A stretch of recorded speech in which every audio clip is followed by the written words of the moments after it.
most violent, itchy and scratchy moments. Some shows test the limits of taste. This cat and mouse duo, they shattered those limits and set a new standard for cartoon violence. Here's a look at their most explosive clashes and why they still shock. Let's start with Itchy and Scratchy the movie, Season 4, Episode 6. Bart's in trouble, right? But this time, there's no yelling, no big scene. Just a serious silence from Homer and Marge. Bart isn't allowed to see Itchy and Scratchy the movie. Bart, you can't go to see that Itchy and Scratchy movie ever! Just like that. Everyone else in Springfield is buzzing about it, but Bart, he's completely cut out. Outside, you can feel the excitement building. Kids are lined up for hours just to get into the theater. They're shouting lines from the movie, trading quotes like it's the coolest thing ever. The energy's wild, and Bart's stuck outside, watching all the violent madness happen without him. Inside the theater, the movie starts. And it doesn't hold back. Right away, Itchy straps Scratchy to a missile. The countdown hits 0, and boom, the missile rockets through a skyscraper. Glass shatters everywhere, chunks of the building collapse, and Scratchy's body flies through it all, twitching and mangled in the most gruesome and brutal way. It's savage violence, messy and downright shocking. It's bloody, brutal, and totally disgusting. The relentless gore and shocking brutality makes this one of the darkest, most violent Itchy and Scratchy episodes ever aired. Meanwhile, outside, Bart stands frozen. He hears every cheer, every explosion, but can't go in. Each roar from the crowd feels like a punch to the gut. He's shut out from all the chaos, left only with the sounds, the destruction, and the pure savage madness of what's happening inside. And so Bart waits. Just waits. Silent and still. From on-screen destruction to off-screen intervention. Next up is the episode where cartoon violence hits a mother's limit. Itchy and Scratchy and Marge, Season 2, Episode 9. The madness kicks off when innocent Maggie swings a mallet and knocks Homer right on the head. This episode shows that cartoon violence isn't just on TV. It affects even the youngest kids in Springfield. Where does a baby learn that? Not from bedtime stories or lullabies. This is straight from her favorite cat and mouse bloodbath on TV, the kind of kids' entertainment built entirely on gleeful destruction. The cartoon's violence is so extreme that it spills into real life. Marge notices, and she's not about to let it slide.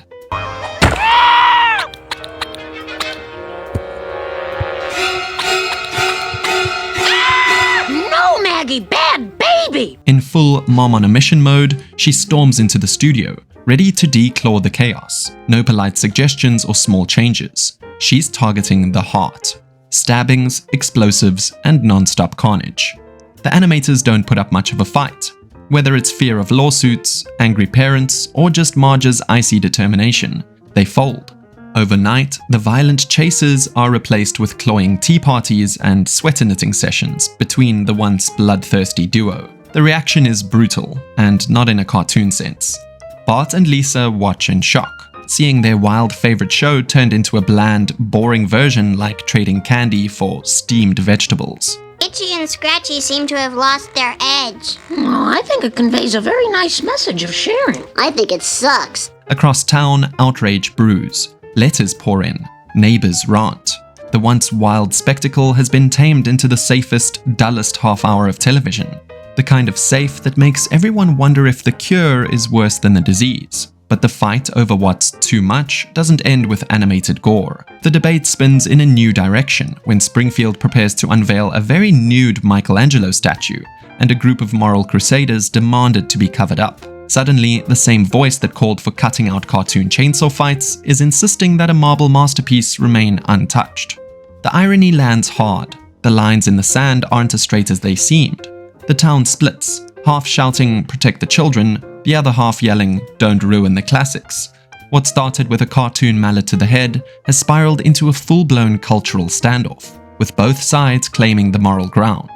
After the battle over TV violence, things get even wilder when Springfield's favorite brutal cartoon gets its own theme park. What could possibly go wrong? Itchy and Scratchy Land, Season 6, Episode 4. Picture a theme park made just for one of Springfield's most violent shows. A place full of wild rides, crazy fun, and non-stop action.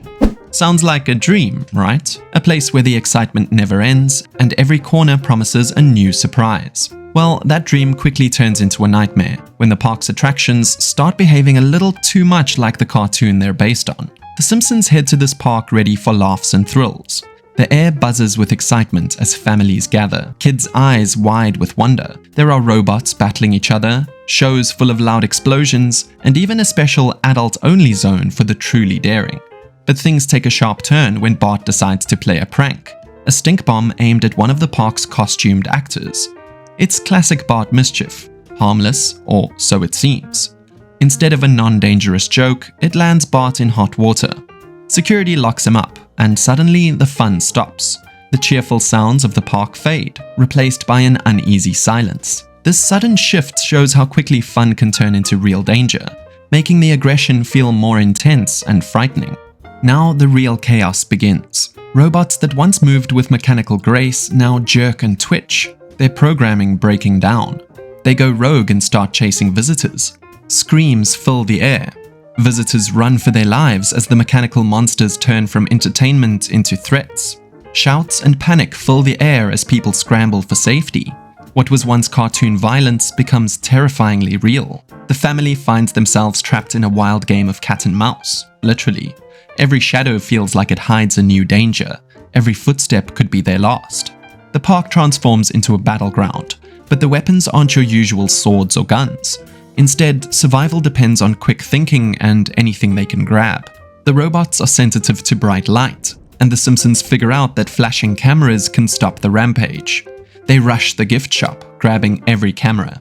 The flashing lights become their weapon against the robots. It's a fight of light versus metal, brains versus brute force. When the dust settles, the park is quiet. The calm feels fragile, like the eye of a storm that could break again at any moment. The family walks away safe, but Marge knows how close disaster came. She calls it the best vacation they ever had, with one rule: nobody talks about it again. Surviving robotic madness was easy compared to what's next. A nightmare where the game is life or death, and the rules don't exist. Treehouse of Horror 9, The Terror of Tiny Toon. Season 10, Episode 4. Some shows are famous for their wild action and non-stop chaos. But what happens when havoc turns on the very people who watch it? When two kids get pulled inside that crazy world, the fun disappears fast. What seemed like silly chasing and funny fights turns into a scary fight to stay safe. The first brutal attack hits when Itchy sets up a buzzing saw blade, spinning wildly toward Scratchy. Next, a swarm of snapping fish appear, their jagged teeth snapping shut just inches from the kids as they dodge and weave. Itchy's traps get nastier. Sharp hooks, exploding barrels, and swinging blades all aimed to catch Scratchy and anyone in the way. Scratchy tries to fight back, but Itchy's relentless. Blood splatters, screams echo, but the chase never stops. The kids realize they're not safe. They're targets now. As Itchy swings a giant mallet, one kid narrowly dodges, the weapon smashing the floor behind them. The tension spikes. Every trap feels like it could be the end. Desperate, one kid spots a secret escape button hidden in the chaos. They slam it just in time, yanking them out of the deadly cartoon world in a flash. But the violence doesn't end. The tiny Itchy and Scratchy characters sneak back through the TV into the real world, still bloodthirsty and wild. The kid's house becomes a battlefield. Tiny saws spin, razor-sharp claws slash through furniture, and the kids scramble to trap the villains using cages, and even the family dog. The fights are fast and brutal. Itchy chases Scratchy and the kids through every room, breaking lamps, smashing walls, and leaving chaos in their wake. This episode blurs the line between harmless fun and complete disorder, proving that when cartoon aggression goes unchecked, it doesn't just entertain, it takes over and consumes everything around it. This episode cranks Itchy and Scratchy violence to the max, turning their usual slapstick into a full-blown attack. Itchy's traps slice and dice with brutal precision, while Scratchy's desperate escapes only fuel the savage frenzy. No breaks, no mercy, just pure, savage cartoon violence. And two kids caught dead center. By the time it's over, the line between cartoon chaos and real danger is completely erased. When the curtain rises on the past, the story gets even messier and way more intense. The Day Violence Died, Season 7, Episode 18. This one starts with a total bombshell. Some random guy strolls into Springfield and says, Oh yeah, I actually created Itchy and Scratchy. Just drop it like it's nothing. His name's Chester J. Lampwick, and he swears the whole thing was stolen from him years ago. Now the studio's in meltdown. Lawyers are running around, people are panicking, and the future of Springfield's most violent cartoon is hanging by a thread. But forget the court drama for a second. The real magic, and by magic I mean pure cartoon carnage, is happening on screen. First up, we see Scratchy just minding his own business. In one lightning-fast move, he jams a pencil right through Scratchy's skull. The moment is shockingly disturbing because it shows real pain with no funny cover-up, just raw graphic violence. There's a sickening crunch. Next, Scratchy's sprinting down some crumbling alley, breathing hard.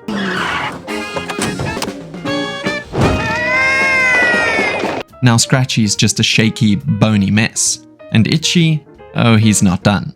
He swings a hammer down and smashes what's left into an unrecognizable, sticky heap. By the time the courtroom decision is read, you barely remember why they were even in court. All those lawyers and legal papers don't matter.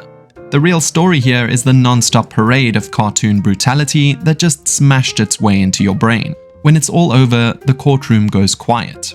But in your head, Itchy and Scratchy are still there, wide-eyed, smiling, dripping with chaos, and making it crystal clear. In their world, violence isn't just part of the joke. It is the joke. As the dust settles on the legal fights, a surprising new player steps up to push the boundaries of madness even further. The Front, Season 4, Episode 19. Bart and Lisa don't just like Itchy and Scratchy. They live for the wildness. This isn't your normal fun show love. It's full-on obsession with trouble and destruction. When their own cartoon scripts get turned down by the network, do they give up? Nope.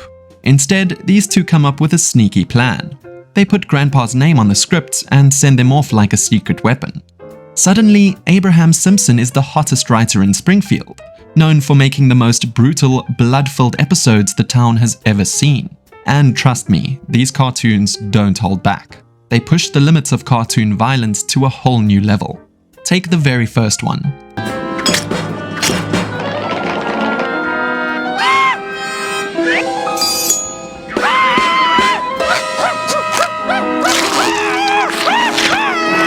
The blades spin like the ultimate destruction machine. Before Scratchy can even understand what's happening, he's shredded into nothing but pink mist and fur.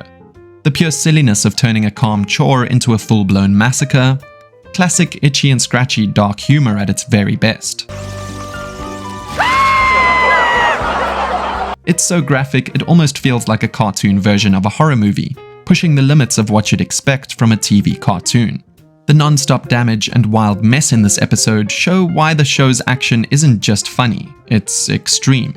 Here's the real surprise. The adults at the awards show will watch this violence like it's just another episode of nice TV. No flinching, no gasps, no whispers of, "Is this too much?" Just polite clapping while Bart and Lisa sit there, grinning like little chaos kings and queens, clearly as proud as can be of their secret success. By the end, Grandpa has finally had enough of the writer life. And Scratchy? Well, he's had enough of living. The stage looks like a complete war zone. Blood everywhere, props smashed, and pieces of Scratchy scattered like confetti across the floor. This violent masterpiece raised the bar, reminding us all why Itchy and Scratchy remains Springfield's most savage spectacle. And that's just a taste of how violent things got behind the laughs and cartoons. These episodes took chaos to new heights, sparking fights both on and off the screen. What scenes left you shocked or laughing too hard? Share your pics in the comments. Don't forget to like, share, and subscribe to keep the cartoon madness rolling.